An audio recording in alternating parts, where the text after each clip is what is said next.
আসসালামু আলাইকুম, স্বাগতম সবাইকে। অটোক্যাড 2026 বাংলা রেজিস্ট্রেশন ট্রেনিং কোর্সে আমি এই পর্বে আপনাদের দেখাবো কিভাবে আপনি আপনার মতো করে অটোক্যাড ইন্টারফেসকে কাস্টমাইজ করতে পারবেন আপনার প্রয়োজন অনুযায়ী। এই কাজটা আমরা করব অটোক্যাড ওয়ার্কস্পেস ব্যবহার করে। তো আমি লেকচার ওয়ানে যে ফাইলটা অটোক্যাড ফাইলটা ইউজ করছিলাম, এই পর্ব আমি ঠিক একই ফাইলটা ওপেন করেছি। তো আপনাদের হয়তো মনে আছে আমি আগের ভিডিওতে যে কুইক অ্যাক্সেস টুলবার কাস্টমাইজ করছিলাম সেখানে একটা লেয়ার ড্রপ ডাউন মেনু যুক্ত করছিলাম। এখন সেটি দেখাচ্ছে যে এখানে আর বাইরে হচ্ছে আমরা স্টিকি প্যানেল নিয়ে কাজ করছিলাম। তো এই পর্বে এখানে এই লেয়ার ওয়ার্ক স্পেস কাস্টমাইজ করার জন্য আমরা কিভাবে কিছু আমরা সেট আপ করব এবং সেটিকে নতুন ওয়ার্ক স্পেস হিসেবে সেট করব। তো আমরা প্রথমে রিবনের হোম ট্যাবে যাব। সেখান থেকে আমরা ড্র প্যানেলটাকে ড্র্যাগ করে ধরে ড্রয়িং এরিয়াতে নিয়ে আসবো। এরপর মডিফাই প্যানেলকে ড্র্যাগ করে ধরে ড্রয়িং এরিয়াতে নিয়ে আসবো।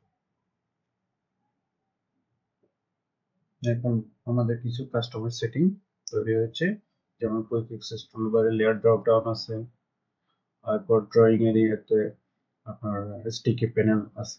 এখন আমরা এটিকে নতুন ওয়ার্ক স্পেস হিসেবে সেট করব। তো নতুন ওয়ার্ক স্পেস হিসেবে সেভ করার জন্য আপনার স্ক্রিনের একদম নিচের দিকে স্ট্যাটাস বার আছে, সেখানে আসলে দেখতে পাচ্ছেন একটা গিয়ার হুইল। এই গিয়ার হুইলের উপর মাউস রাখলে দেখা হচ্ছে work space switching. Work space switching আমি গিয়ার হুইলের উপর মাউস রেখে একটা রাইট ক্লিক করব, দেখা যাচ্ছে আমাদের ডিফল্ট হিসেবে ড্রাফটিং এন্ড অ্যানোটেশন সিলেক্ট করা আছে।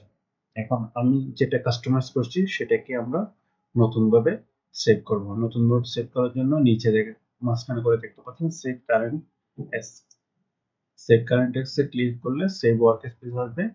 তো এখন এটাকে আমরা নিউ ওয়ার্ক স্পেস হিসেবে সেভ করতে পারবো, অথবা আপনি চাইলে আপনার নিজের মতো করে একটা নাম দিতে পারেন। তো এটাকে আমি সেভ করলাম,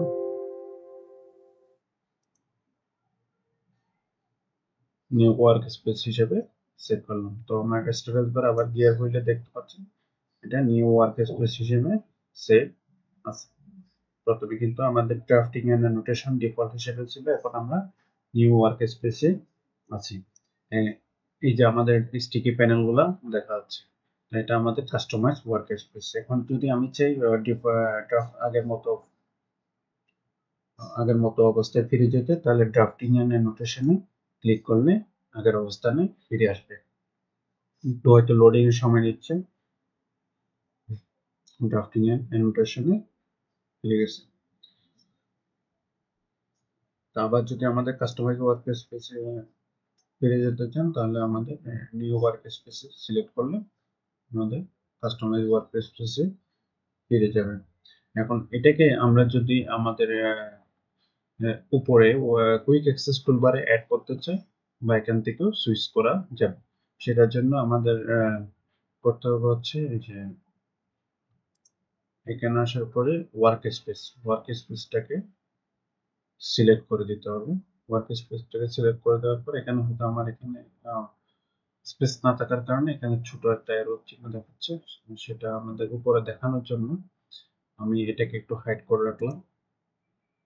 সার্চ বারকে হাইড করে রাখলাম। এই যে দেখাচ্ছে নিউ ওয়ার্ক স্পেস। এখন এখান থেকে আপনি চাইলে ড্রাফটিং অ্যানোটেশনে বা ডিফল্ট ওয়ার্ক স্পেসে সুইচ করতে পারবেন। তো এখন আপনার জন্য একটি ছোট্ট টাস্ক হলো নিজে নিজে আপনি আপনার মতো করে একটা ওয়ার্ক স্পেস তৈরি করবেন এবং সেটাকে ওয়ার্ক স্পেস হিসেবে সেভ করবেন।